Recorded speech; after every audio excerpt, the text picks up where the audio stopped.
Salut tout le monde, c'est Mozart. Alors, la saison des altcoins continue, je dirais même qu'elle est à son apogée et je veux tous vous féliciter pour cet événement clé. Le ATH de la capitalisation totale 3, c'est-à-dire la capitalisation des altcoins sans Bitcoin et sans Ethereum, a été dépassé. Donc, l'ATH de 2021, je vais ouvrir le graphique mensuel, ce sera plus clair. Était à 1 130 milliards de dollars et le nouveau ATH est à 1 150 milliards de dollars. Donc, on a dépassé d'environ 20 milliards de dollars. De plus, en regardant les bougies mensuelles. Il s'agit d'un graphique mensuel, chaque bougie représente un mois. Le mouvement est bon, il avance sans décalage, sans divergence. Si ce mois se termine, eh bien, au moins au-dessus de la barre des 1 trillion, c'est-à-dire décembre, je parle de décembre, il vient juste de commencer, mais en gros, jusqu'à novembre, je crois qu'il a déjà clôturé au-dessus. Regardons ça. En novembre, c'était 71,71. Non, ça ne s'est pas terminé. Il est important que décembre clôture en hausse. Ensuite, si cela se produit, alors cette vague mensuelle, peut devenir essentiellement la deuxième d'une structure en 5 vagues. Eh bien, comment pouvez-vous le voir? Car le premier aurait pu être ici. Mais de toute façon, si on se termine sans divergence, la probabilité que tout ça continue d'avancer sera très élevée. C'est l'analyse des bougies mensuelles. Pour ça, il faut d'abord clôturer le mois. C'est vraiment un gros plan global. En plus, il y a potentiellement une figure de tête et épaules inversées sur le total 3 qui dessine des objectifs vers 1 et 3. Autrement dit, pour l'ensemble du total 3, il s'agit d'une augmentation supplémentaire de 17 à 20% par rapport à l'actuel. Plus 17 à 20% par rapport aux niveaux actuels. Et en tenant compte du fait que des mastodontes comme Cripple ou des trucs du genre Dogecoin, qui sont déjà en haut du classement CoinMarketCap, ont déjà explosé, la liquidité va couler vers d'autres monnaies moins capitalisées qui n'ont pas encore connu de telle pump. En plus, novembre s'est terminé avec un volume énorme, vraiment très élevé. En gros, les chances de continuer, même avec une correction, restent élevées. J'ai déjà enregistré la dernière vidéo en disant que ce n'est pas la fin. En gros, depuis le moment où on a franchi le trillion, le total tri a augmenté de plus de 10% au total. Et maintenant, passons à la semaine. Alors, qu'est-ce qu'on voit sur la semaine? 1, 2, 3, 4, 5e bougie verte d'affilée. 5e semaine d'affilée. Mais faites attention, parce qu'à chaque nouvelle bougie, les volumes diminuent. Ça va tôt ou tard, enfin plutôt tôt, mener à une correction plus ou moins raisonnable. Donc, il y a eu une tentative de correction raisonnable ici, elle était de 10%, mais je veux tout de suite vous mettre en garde, vous prévenir. On va probablement voir une correction assez forte sur les altcoins. Le total 3 ne va pas grimper comme ça sans aucune correction, même si on prend une super tendance haussière de 2021, à un moment donné, le total 3 a chuté de 20 à 30% avant que la hausse ne reprenne. Je parle du sommet, vraiment du tout dernier sommet. Il y a eu des moments où ça a été 38%. Enfin entre 30 et 38%. Or, étant donné que la liquidité est plus élevée, il serait logique de s'attendre à une correction de 20 à 30%. 20 à 30%. Comment ça peut être? Donc, en général, quand un actif dépasse son ATH, et je parle surtout de la crypto, en particulier du Bitcoin, ça se passe généralement de la même manière pour tous ces actifs. Que faisons-nous? Soit on dépasse l'ATH et on redescend vers ces fameux 20 à 30% dont on va parler. Donc, on pourrait se retrouver plus près du trillion, peut-être même en dessous, à 900 milliards de dollars. Soit on dépasse tout ça de manière significative, donc on pourrait aller vers 1,3. Donc, on pourrait se retrouver plus près du trillion, peut-être même en dessous, à 900 milliards de dollars. Ou alors, on dépasse tout ça largement, donc on pourrait aller vers 1,3. 1 trillion de dollars, donc ça fait encore environ 2% de hausse par rapport à l'actuel, et ensuite on revient pour un retest de ce niveau qu'on a déjà franchi. Donc, ici, il y a deux options. 1,3, c'est justement là qu'on va redescendre d'environ 20% plus près du trillion de dollars. Voilà les deux principales options. Probablement, l'un d'eux va se réaliser, c'est-à-dire soit on va corriger à partir des niveaux actuels. Et on va arriver quelque part ici, on va se consolider et ensuite continuer à grimper vers 1,3. Ici, ce sera le moment idéal pour prendre de nouvelles positions à moyen terme avec un bon volume. Donc, ce n'est pas du court terme, mais du moyen terme. Ou alors, deuxième option. Nous nous rapprochons presque sans correction particulière de la marque, nous rapprochons de la marque 1,3. Ici, je vais probablement tout ce que j'ai. Et ensuite, attendre la correction. Pour le retest du précédent sommet. C'est un schéma technique, très clair et simple, et ça se passe pratiquement toujours de la même manière dans la crypto, que ce soit avec le Bitcoin, l'Ether, le Dogecoin ou l'ensemble du marché. La crypto a tendance à se comporter comme ça, c'est purement technique. Mais le plus important, c'est qu'après la correction, la probabilité d'une nouvelle vague de hausse est extrêmement élevée, surtout compte tenu de ce qui est déjà dessiné par les indicateurs. Donc, le RSI hebdomadaire a bondi à 80. C'est vraiment fort. C'est vraiment fort et même si on passe en marché baissier, en général, il faut faire une correction, puis faire un nouveau sommet. Ici, on a des divergences sur le RSI et on tombe en bear market. Donc, disons que ce format serait probablement adéquat avant de passer en bear market.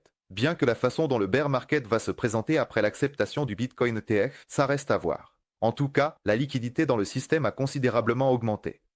Mais il reste à voir à quoi ressemblera l'ours après l'adoption de l'ETF Bitcoin. En tout cas, il y a beaucoup plus de liquidité dans le système.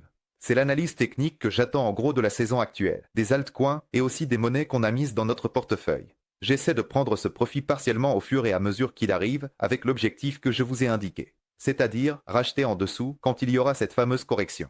J'essaie de prendre ce profit partiellement au fur et à mesure qu'il arrive avec l'objectif que je vous ai indiqué, c'est-à-dire racheter en dessous quand il y aura cette fameuse correction. Donc, dès que le total va corriger de 15 à 20% dans le total 3, les altcoins vont corriger entre 20 et 50%, c'est-à-dire racheter en dessous quand il y aura cette fameuse correction. Donc, dès que le total va corriger de 15 à 20% dans le total 3, les altcoins vont corriger entre 20 et 50%. Donc, des monnaies les moins surachetées aux plus surachetées. Et je vais les choisir. Donc, en ce moment, je libère la liquidité à moyen terme. Et passons à la consultation de la blockchain.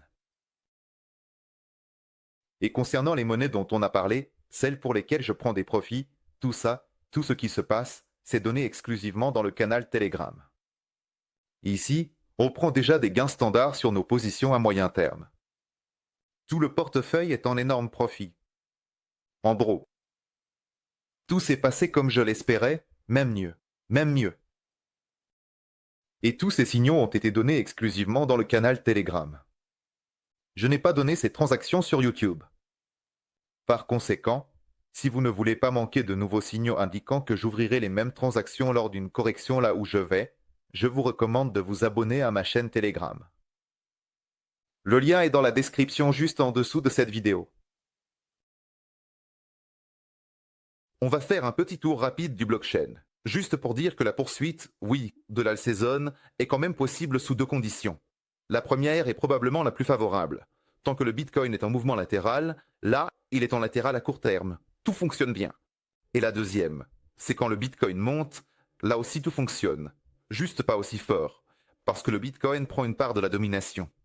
La première métrique, c'est combien les détenteurs à long terme ont dépensé de leur volume en fonction de ce qu'ils détiennent au total, de toutes les pièces. Alors, au pic, c'était, regardons ça, c'était le 22 novembre. C'était presque 0,3%, 0,286, mais on va arrondir à 0,3. Depuis, on a corrigé de 0,15, donc presque de moitié. Ici, on peut tout de suite dire que ce n'est pas du tout le top. Donc, par exemple, en 2021, le pic atteignait 0,4 ou 0,41%, ou la marque de 0, 41%. Et après ça, il y a eu une correction similaire, jusqu'à 0,17%. Le Bitcoin monte chaque jour. Donc là, on a déjà corrigé de moitié, en gros avec une marge, et la probabilité que le Bitcoin continue de monter augmente chaque jour. C'est simple. Et en plus, il reste juste là, sans descendre plus. Comme quand on est tombé à 91 000, on a corrigé vers le haut, et maintenant on reste dans ce mouvement latéral, dans cette phase. Il reste juste là, sans descendre plus. Comme on est tombé à 91 000, on a corrigé vers le haut, et maintenant on reste dans ce mouvement latéral, dans cette phase de découpe. Pic à 0,3 à 0,4%, chute de moitié. On voit un envoi quelque part autour de 0,3 à 0,4%, ensuite une correction. De 2 à 3 fois et ça repart pour un nouveau cycle de croissance, que ce soit dans n'importe quel cycle, même lors des rebonds sur les marchés baissiers. Là, on a chuté d'environ la moitié sur cette métrique et en plus, on avance sans divergence. Franchement, il n'y a pas grand-chose à redire. Aujourd'hui, nous avons chuté d'environ la moitié par rapport à cette métrique et de plus, nous avançons sans divergence. Ici, en gros, il n'y a rien à redire. Le profit réalisé est relatif en pourcentage, mais en fait, cela ne dépend pas uniquement du nombre de pièces. Sur les portefeuilles des détenteurs à long terme, mais globalement de l'ensemble des pièces en circulation sur le blockchain du Bitcoin. Le pic était moyenne sur 7 jours, donc en retard, le 27 novembre à 1,6%. Même chose, image similaire. Pas des extrêmes historiques. Même en mars, plus de 1,8% et en 2021, presque 4%, autour de 3,5%. En gros, c'est la même chose, une image similaire. Ce ne sont pas des extrêmes historiques. Même en mars, c'était plus de 1,8%. Et si je regarde 2021, ces chiffres atteignaient presque 4%. Enfin, c'était autour de 3,5%. L'année 21. Là, en général, ces marques ont atteint. Action chaud. On était presque à 4%. Enfin, c'était autour de 3,5%. D'ailleurs, si on prend cette métrique, on voit que presque à chaque fois, le cycle se retourne par le biais de divergence. Le prix atteint un nouveau pic au-dessus du précédent, tandis que l'indicateur montre un nouveau pic en dessous du précédent. Après ça, on entre dans un marché baissier. Le prix atteint un nouveau pic au-dessus du précédent, tandis que l'indicateur montre un nouveau pic en dessous du précédent. Après ça, on entre dans un marché baissier. Là, on n'a ni divergence, ni fixation historique des profits. En termes de relativité, c'est-à-dire en pourcentage. Pas des valeurs absolues, en termes absolus, c'est clair, mais plutôt en pourcentage. Ensuite, c'est le même indicateur, mais cette fois en chiffres absolus.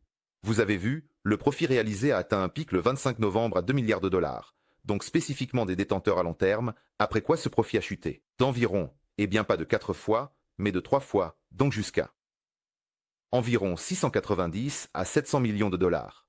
Si on regarde l'année dernière et l'année d'avant, par exemple, après la fixation de profit au pic, en janvier 2021, presque 1 milliard de dollars, ça a aussi chuté, de 2 à 3 fois jusqu'à environ 4 cents à 300 milliards de dollars. Et ça a entraîné un nouveau cycle de hausse. Ensuite, on a encore une fixation de profit à 970 milliards de dollars. On chute de moitié jusqu'à 500. Une nouvelle vague de hausse. Suivant 730. On chute d'un peu plus d'un tiers. Une nouvelle vague de hausse. Et ainsi de suite. Et ça fonctionne partout.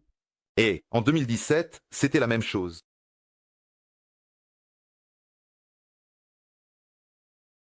Donc ici aussi, pas de divergence et en gros, la quantité de profit réalisé a presque triplé. En même temps, le prix est resté stable. C'est un indicateur très fort qui montre aussi que ce creux qu'on a vu le 26 novembre était probablement le point bas avant une nouvelle montée. Autrement dit, avant de mettre à jour les 100 000 dollars conditionnels. Je serais vraiment surpris si on descendait maintenant avec les métriques actuelles et qu'on repassait ce creux en tombant sous la barre des 90. Pas beaucoup plus bas, mais disons à 87 à 88 par là. Ça me surprendrait vraiment parce que pour l'instant, le prix se comporte de manière très raisonnable et très stable compte tenu de la vitesse à laquelle ça se décharge. Pas beaucoup plus bas, disons à 87 à 88. Par là, je serais très surpris, car jusqu'à présent, le prix se comporte de manière très adéquate et très persistante, compte tenu de la vitesse de déchargement. Fidoa. Je vous ai déjà parlé de cet indicateur. C'est aussi un indicateur à long terme, spécifiquement pour les détenteurs à long terme, donc LTH, Long Term Holders. C'est le profit réalisé divisé par la perte réalisée. En ce moment, il n'y a pratiquement aucune perte dans le système, surtout chez les détenteurs à long terme, donc ils sont au sommet. Il s'est aussi déchargé environ 10 fois. 10 fois, mais les pics de déchargement se sont quand même produits encore plus. La décharge maximale aurait pu être d'environ 50 fois. Mais ici, le plus important, ce n'est pas combien de fois il s'est déchargé, mais le fait qu'il soit arrivé dans cette zone. Je vous l'ai déjà montré dans les analyses précédentes. Donc dans cette zone, c'est ce qu'on appelle la zone ATJ, l'indicateur y reste un certain temps. Et en général, ça dure quelques mois. On est ici depuis un mois complet. J'ai déjà dit que selon mes calculs, selon mes estimations, tout ce banquet durerait, enfin, probablement quelque part jusqu'au milieu du printemps, au début de l'été. C'est à peu près là qu'il faudra sortir du marché. Fidoa. Un peu plus petit. Prenons quelque chose de plus petit. Il s'agit de notre profit MBRV, c'est-à-dire la valeur marchande, la valeur réalisée, spécifiquement pour les détenteurs à court terme. On va aussi en parler dans cette analyse. Ils ont réalisé des profits maximaux. Le profit maximal est comparable à celui du 4 mars. C'est exactement pour les détenteurs à court terme, ceux qui gardent le Bitcoin pendant un mois, donc de l'argent frais. En gros, le profit maximal est comparable à celui du 4 mars. Là-bas, c'était aussi 20 à 21%. Et ce qui est le plus important, c'est qu'on avance pour l'instant sans divergence significative. Maintenant, le profit a reculé et le 26 novembre, il était presque à zéro, seulement 2%. Maintenant, hier, c'était 3,6%, si on regarde des tendances à long terme. Même par exemple le rebond de fin 2023, en général, on observe des corrections fortes quand on voit une divergence aussi marquée dans la prise de bénéfices par les détenteurs à court terme. Donc, dans ce cas, le prix a atteint 3 nouveaux sommets, tandis que l'indicateur a aussi fait 3 nouveaux sommets, chacun étant plus bas que le précédent. Après ça, on a vu une correction suite à l'acceptation du Bitcoin ETF. C'était autour de 20%, je ne me souviens plus exactement. Sur le Bitcoin, l'année 2021, c'était la même chose. Une divergence marquée 1, 2, 3, même 4 fois. Il y en a 1, 2, 3, 4. Ça se passe toujours à peu près de la même manière. La seule exception pourrait être 2017, et même ici, il y avait un écart. Pourtant, à court terme, elle est plus nette et plus lisible. Même ici, on a vu une divergence. Alors maintenant, bien qu'il n'y ait pas de divergence prononcée, il existe un 1,2 local, mais il n'y en a pas de prononcé. Le profit se refroidit, et vu le comportement actuel du prix et des métriques, je pense que tout ça va continuer à faire grimper le Bitcoin, et ensuite on commencera à voir des corrections marquées, c'est-à-dire des divergences bien visibles, comme ce qu'on a observé à la fin de 2023. Donc, c'est au moins 2, peut-être 3 sommets. Donc, c'est au moins 2, peut-être 3 sommets. Ensuite, cette métrique que j'ai aussi montrée, il y a toujours une divergence entre les flux entrant dans le Bitcoin ETF spot et les ventes des détenteurs à long terme, donc leurs dépenses montrent une divergence significative, ça fait déjà environ 6 fois. Et pour que le Bitcoin continue à croître à ce rythme, il faut un nouvel élan. Donc, par exemple, ça pourrait être l'approbation réelle par Trump du début de la création d'une réserve de Bitcoin, où il voulait acheter 1 million de Bitcoin pour le gouvernement américain, donc dans la réserve. Alors oui, il pourrait y avoir à nouveau des flux fous dans le SWOT et l'ETF. Mais pour l'instant, il n'y en a pas, le maximum qu'on puisse espérer ici, c'est une hausse du prix avec un angle d'inclinaison faible. Donc, pas aussi brusquement que ça a été le cas depuis début novembre avec la victoire de Trump, mais globalement, il y a encore de la place pour la hausse. Ça se voit aussi dans les flux vers l'Ether, le Bitcoin et les stablecoins, principalement en USDT. Chaque jour, la capitalisation agrégée du marché bat des records, donc les flux totaux des 30 derniers jours s'élèvent déjà à 115 milliards de dollars de nouveaux capitaux. C'est ce que confirment en gros les flux. Vers l'Ether, le Bitcoin et les stablecoins, principalement en USDT. Donc, chaque jour, la capitalisation agrégée du marché bat des records. Les flux totaux des 30 derniers jours s'élèvent déjà à 115 milliards de dollars de nouveaux capitaux, de l'argent frais. C'est pas une réallocation à l'intérieur du système, c'est de l'argent frais. Et la cap des stablecoins augmente aussi. À l'heure actuelle, plus de 19 milliards de dollars ont été émis au cours des 30 derniers jours. Énormément. Et tant que ça monte, cette vague de saison des altcoins va continuer. C'est cette vague folle. C'était la même chose en mars. Elle a augmenté, puis elle s'est arrêtée, elle est restée au même niveau, pendant environ 2 à 3 semaines. À ce moment-là, il y a eu une redistribution, les altcoins qui n'avaient pas décollé avant ont commencé à exploser et ensuite tout est redescendu. Et ça se voit aussi sur le graphique du volume des stablecoins sur les échanges, c'est-à-dire le changement de position net. Elle augmente aussi avec la frappe des stablecoins et atteint actuellement presque 16 milliards de dollars, dépassant le pic du 23 novembre. Donc, elle augmente régulièrement chaque jour. C'est aussi très bon, il y a beaucoup de stablecoins sur les échanges et c'est du carburant pour les altcoins. Voici l'analyse par blockchain. Donc, en résumé, Gador. On est en train de franchir la TH en capitalisation des altcoins. Total 3. Probablement, ce sera l'une des deux options. Soit on part des niveaux actuels, plus ou moins, vers une correction d'environ 15 à 20% sur le Total 3, ce qui serait en fait normal, vu le graphique actuel. Au fait, c'est un graphique journalier. On dirait un graphique de 5 minutes, mais c'est un graphique journalier pour le total 3. Soit on passe au-dessus de la TH, et on se dirige tranquillement vers les niveaux de 1 300 milliard de dollars, c'est là que se trouvent les objectifs, et ensuite on pourrait redescendre de 20%. Dans l'un de ces scénarios, il faudra racheter cette chute. Et il faudra racheter, eh bien, si ce n'est pas avec tout l'argent, au moins avec une bonne somme. D'abord. Deuxième, pour que cela se passe, on a besoin d'un Bitcoin stable ou en hausse. Tout semble aller dans ce sens. En tenant compte des indicateurs et des pics non atteints, le cycle actuel est fort. Très probablement, compte tenu du déchargement des indicateurs et, en général, du fait que certaines valeurs maximales de certaines mesures n'ont pas été atteintes.